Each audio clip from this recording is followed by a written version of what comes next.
지금 대통령이 국정 기자회견을 하고 있습니다. 신년 국정 기자회견을 하고 있는데 참 걱정스러운 게 대통령이 하실 말씀은 다 하셨는데 기자들이 이 대통령을 붙들고 2시간 동안 얼마나 또 쓸데없는 짓거리를 질문들을 해댈까.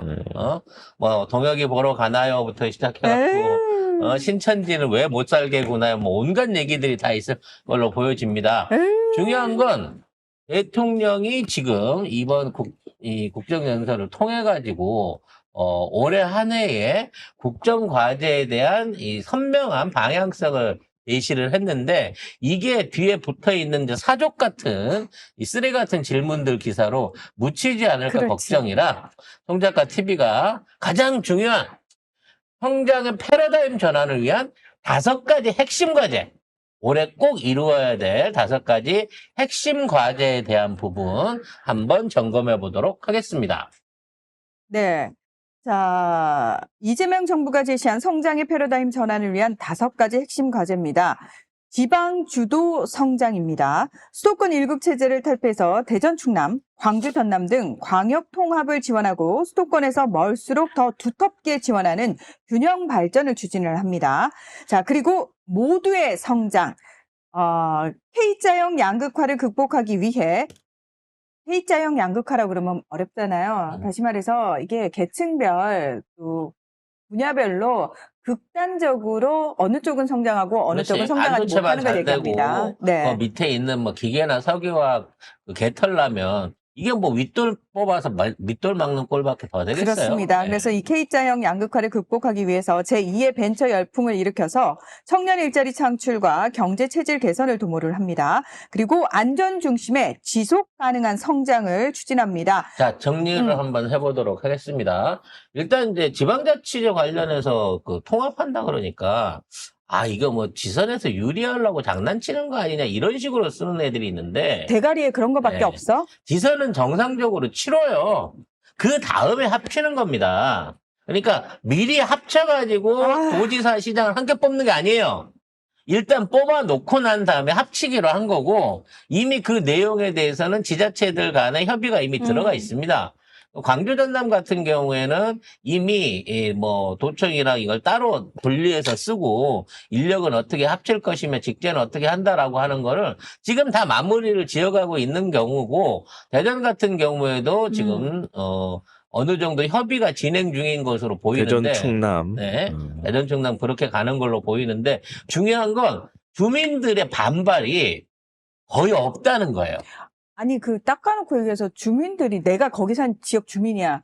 이게 합쳐진다고 해서 굳이 내 삶에 어떤 큰 영향을 미치진 않거든요. 옛날엔 인비 같은 그런 게 있었거든. 뭐 내가 저 큰 도시 사는데 돈이 합쳐지면 오히려 그동안 땅값 떨어지냐 뭐 이런 자질구레한 얘기들이 있었는데 이거 무리해서 쪼개 살아봐야 그러니까 되는 놈만 되고 더 힘들고 고달프더라라고 하는 것들을 지난 몇십 년 동안 이게 느낀 거예요. 이게 지방자치가 중요하긴 하지만 중요하려고 하면 지방자치를 통해 잘 살아야 되는데 그렇죠. 여기에 대한 균형이나 시너지가 무너지고 있는 것들을 봐왔기 때문에 아마 이런 통합 과제를 통해 가지고 저는 이제 앞으로 이런 걸 통해서 우리가 남북도로 나눠져 있었던 도나 특별시도 같은 것들도 뭔가 지역하고 행정구역이 합쳐지지 않는다면 경제나 행정적인 부분 안에서 통합을 통한 원가 절감과 또는 혜택 확대가 있어야 된다고 봐집니다. 그러니까 예를 들어서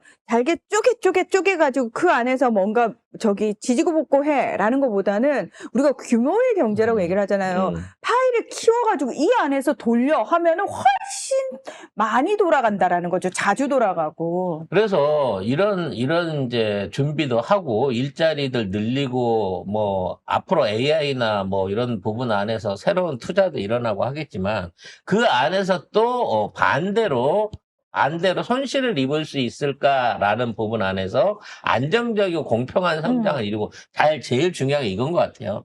투자를 해갖고 나라 경제를 살리는 데 있어서 옛날처럼 사람들 희생이나 노력을 그냥 무상으로 갖다가 박아 넣는 요따위 짓거리를 해서는 안 된다는 거야. 맞아요, 쎄요. 노동자 갈아넣는 거 절대 하면 안 됩니다. 이렇게 눈을 똑바로 뜨고 얘기하지? 아니, 그게 중요하니까. 최근에 그 SK다이는 어떤 직원을 만나고 얘기를 하는데 올해 성과급이 1억 2천이 나와. 와. 연봉이 7천, 8천 하는 애인데 성과급만 1억 2천이 나오는데 내년에는 더 나올 거래요. 더 나오겠지. 그래서 일주일에 80시간이 넘도록 일을 한다. 열심히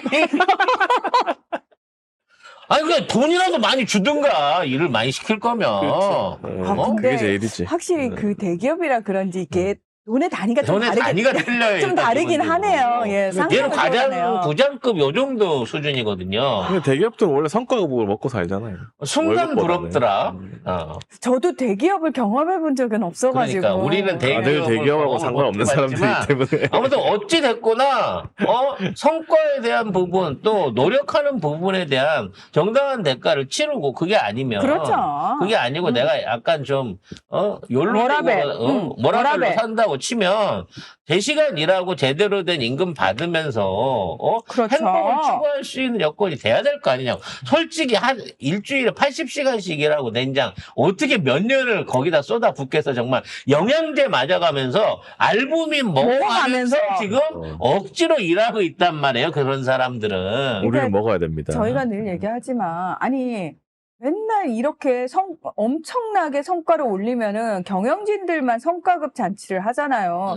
우리는 그거에 대해서 반대를 한다는 거예요. 일을 시키더라도 적절한 선에서 우리가 설득될 수 있는, 인정할 수 있는 정도의 나눠주기는 해야 된다라는 거죠. 그리고 우리의 어떤 그 대한민국 발전에 있어서 최고의 어떤 불안 요소, 불안 요소로 찝힐 수 있었던 이 한반도 평화에 관련해 갖고 뭔가 특단의 대책을 준비하고 있는 것 같습니다. 그래서 9.19 군사합의 네. 복원 그리고 북미 대화 중재를 통해서 긴장을 완화하고 평화가 경제적 이익으로 이어지는 선순환 구조를 만들려고 합니다. 지금 트럼프가 보는 대로 때려잡고 있는 상황에서 지금 니들이 섣부르게 미국이랑 함부로 대화하겠다라든지 야 어떻게 하와이 한번 와서 얘기 좀 해볼래 했을 때 가겠냐고 이제 무서워서 북한 입장에서는 저 에미나이는 못 믿을 에미나이. 미국이 어디로 부른다고 하는데 그렇죠. 베트남으로 불러도 이제 못 가요.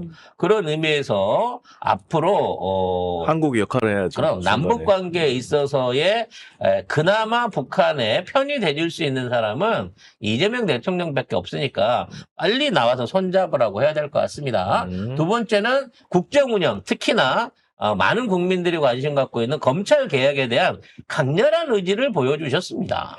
국가 내부의 내실을 다지고 공정성을 회복하기 위한 실행 원칙입니다. 실용주의 국정 운영. 오직 국민의 삶을 최우선으로 하며 탈이념, 탈진영, 탈정쟁의 실용주의 노선을 견지합니다. 권력기관 개혁. 국민의 권한을 위임받은 기관이 본연의 역할에 충실하도록 확실한 검찰 개혁을 추진하며 저항에 흔들리지 않고 완수할 것을 강조합니다. 반칙과 특권 타파, 불공정 행위를 단호히 바로잡아 국민 주권이 온전히 작동하는 사회를 목표로 합니다. 그래서 대통령이 이미 그 당 안에 있는 뭐 여러 가지 반론들, 1인 1표제 관련된 내부 알력 같은 것들을 해결하라고 불러서 밥 먹이고 다독거리지 않았겠습니까? 그리고 검찰 개혁 관련해갖고 당이 나서갖고 최선의 안을 내세우고 행정부는 그걸 수용하는 쪽으로만 가라라고 얘기를 했단 말이에요. 그러니까 갈무리를 지어준 거야. 이제 봉욱이만 쫓아내면 돼요. 근데 안 쫓아내는데.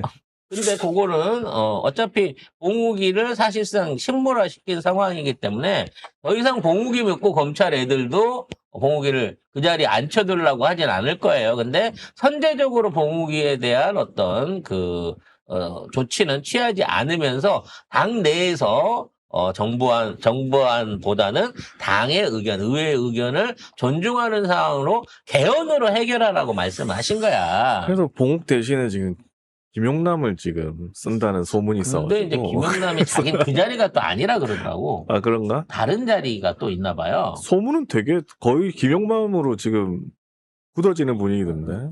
검찰 김영- 출신이고 하니까 그러니까, 또. 지금 우리가 보기엔 김영남이 딱 믿을 수만 있다면, 이게 이제 잘 똑같은 모르겠네. 거지. 이게 믿을 수만 있다면 정말 이 중재를 해주고 싶은 자인데, 이혜훈이하고는 또 결이 달라요.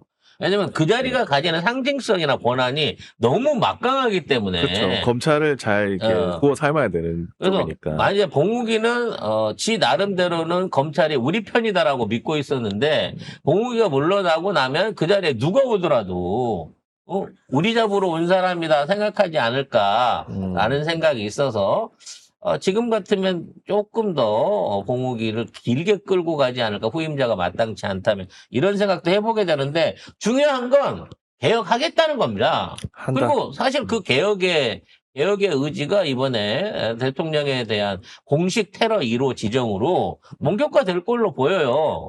일단 이런 게 사실 대통령이 이렇게 이 방향으로 끌고 가겠다라고 얘기를 해서 뭐 가는 것도 중요하지만 우리가 또 해야 할 일들도 있잖아요. 마침 시민사회 단체들이 봉욱 민정수석과 정성호 법무장관 교체를 촉구하는 기자회견을 그렇지. 열었습니다. 이런 식으로 쿵짝이 좀 맞아줘야 그러니까 돼. 빨리 종교단체들도 신천지 조사하라고 난리 쳐야 되는 거고요. 그렇지. 공식적으로. 그리고 이재명 대통령도 정말 손이 빠르신 겁니다. 이게 옛날 조은현이 제비라 그래갖고 막 사기를 돌아다니면서 전쟁터를 벌리듯이 딱 신천지 왜 저쪽 아저씨 얘기를 하고 그래요? 어찌됐거나 기풍이 그렇다는 거지. 자, 먼저 통일교 때려놓고 지랄하니까 신천지 때려놓은 다음에 종교단체 어르신들 해갖고 딱 어르신들 모았어. 가만두면 안 되겠죠? 그럼 때려요라고 하고 난 다음에 다들 그거 방탄하겠다고. 심지어 밥까지 굶고 있는 상황에서 야 그러면 옛날에 밥까지.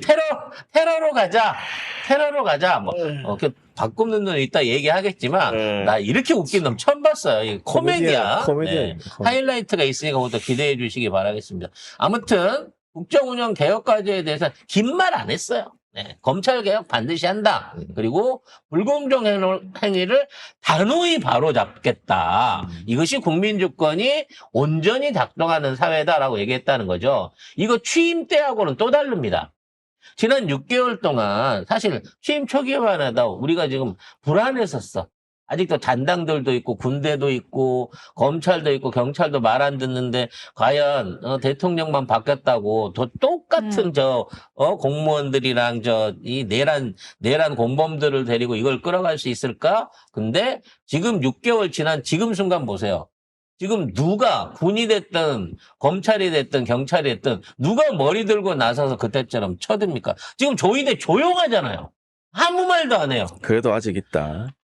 근데 저는 그것보다 더 중요한 문제가 지금 이제 이렇게 발표한 내용들이 예전 같았으면 기레기들이 지랄 발광할 내용들이잖아요. 그런데 8개월 동안 이재명 정부가 보여준 게 있잖아요. 국민들한테. 주가 5천이면 다 보여준 거 아니야?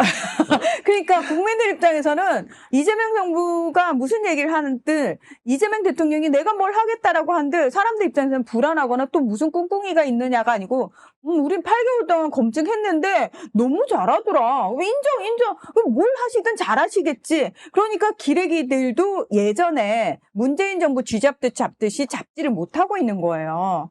그리고 기자들이 쓴다고 뭐 됩니까? 안 이제 된다, 안 되는 거지. 언론 끝났어. 자기네들이 자기네 그 영향력 갉아먹은 거예요, 지금까지. 그러니까 써도 안 돼. 국민들이 이미 8개월간 이재명 저주밖에 정부를 더 봤다는 하는, 거예요. 저주밖에 할 줄 모르는 것들이 무슨 언론이라고. 무슨 일면에 지금 장동혁이가 기억이 의식이 오락가락 한다는 산소 포화도가 떨어진다는 아니 산소 포화도를 6일 굶으면 그때까지 다이어트야. 한 열흘이나 넘기고 얘기해봐봐. 아니, 저기 진짜 저도 다이어트 한 적인데 저 일주일 굶은 적이 있거든요. 뭐 그 정도 나 병원도 안 갔어. 일주일 살 뺐어 그냥. 이재명 대표 때처럼 23일 정도는 해라. 24일째 실려가는 한이 있어도 그 정도는 해야지 좀 아니 왜 되지 저것들을 않겠습니까? 저렇게 단식도 더럽게 할 뿐만 아니라 이렇게 시끄럽게 해? 아주 그냥. 아무튼 뭐라고 언론이 써대고 지랄을 해봐야 이재명 대통령이 6개월 동안 주식시장을 통해서 1,700 1,300조 원이 넘는 돈을 국민들한테 선물했잖아요. 물론 조금 좀 빈익빈 부익부가 있긴 합니다만 어찌됐거나 1,300조 원이 넘는 돈을 지금 추가로 만들어냈어요. 부가가치를. 이게 20년, 30년 걸려도 못할 걸 6개월 만에 해낸 정부라고. 그걸 누구 핑계를 댈 거야? 트럼프가 도와줬다 그럴 거야? 뭐 김정은이 도와줬다 그럴 거야? 아니면 윤석열이 했다 그럴 거야? 이런 말 같지도 않은 짓거리들에 대해서 무슨 말이야? 정말 우리 삼성과 SK 하이닉스 수장님들께서 잘하셨다라고 기록일들은 계속 얘기를 하고 있는데. 걔들이 뭘 했어요? 걔들이 그럼 6개월 전에 취임한 애들입니까? 그 자리 지금 10년, 20년째 차고 앉아가지고. 그 전에 윤석열이 떡볶이 먹으러 쳐다닐 때는 그때는 뭐 했는데? 그때 5만 전자, 4만 전자 곤망한다고 그럴 때예요. 그걸 살려놨더니 말이야. 아무튼 대한민국은 앞으로 이재명 대통령이 기대하는 바대로 갈 거고요. 그보다도 훨씬 더 많이 갈 것으로 생각합니다. 마지막으로 세계사에 있어서 우리가 이제는 모범 국가이고 리드 국가, 퍼스트 무버다라고 선언을 하셨습니다. 대한민국이 후발 주자가 아닌 세계적 모범 국가임을 선언하고 정부의 자원과 역량을 완전히 재배치하여 지방, 혁신, 안전, 문화, 평화라는 5축을 중심으로 대한민국의 성장 지도를 다시 그리겠다는 의지를 담은 연설을 하셨습니다. 정말 요 연설을 이제 하시고 나서 1시간 가까이 기자들 질문을 받아준다는데, 물론 민주진영에 새 기자가 들어가 있기는 합니다만, 나머지 120개 온갖 쓰레기 같은 기자들이 과연 제대로 된 국민들이 시원하게 느낄 수 있는 질문을 이끌어낼 수 있을지. 근데 여러분, 제가 충격적인 얘기를 하나 해드릴까요? 기자들 사이에서는 지들끼리는 자기는 친 이재명 기자라고 얘기를 한대요. 미친. 되게 충격적이죠. 되게 충격적이죠. 이재명을 좋아하느냐 하고 이재명으로 벌어먹고 사느냐는 저희 좀 다른 거예요. 벌어먹고 사는 거지. 다 이재명 대통령을 욕해서 벌어먹고 살던 거다 보니까 미운 정도 정이라고. 그게 벌어먹는 건 비려먹는 거지, 진짜. 아유. 기자들이 그런데, 야, 우리 매체에서는, 우리 회사에서는, 그래, 내가 제일 친 이재명이라고 욕먹어. 이렇게 얘기한다. 3년 4년 동안 이재명 기사만 썼으니까, 씨발.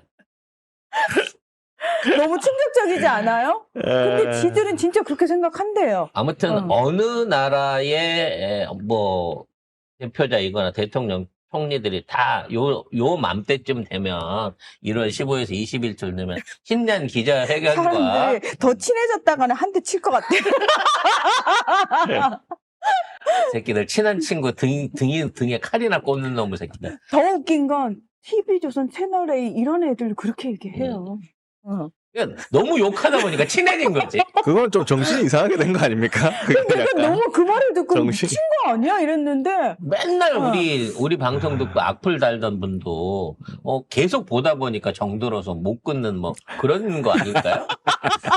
아무튼 세계 어느 나라 정상들도 다 요때 되면 신년 발표를 합니다만 우리나라만큼 이렇게 희망차고 또 뭔가 비전이 있는 내용들 그리고 이렇게 남들이 부러워할 만한 내용의 기자회견을 들을 수 있다는 것 자체가 너무도 행복합니다. 앞으로 이제 231일이 지났지만 남아있는 날짜가 1500일밖에 안 남았다는 게 너무 안타깝네요. 그렇게 단정 짓지 마요. 인생은 어떤 일이 벌어질지 모르니까. 일단 기본빵은 해놓고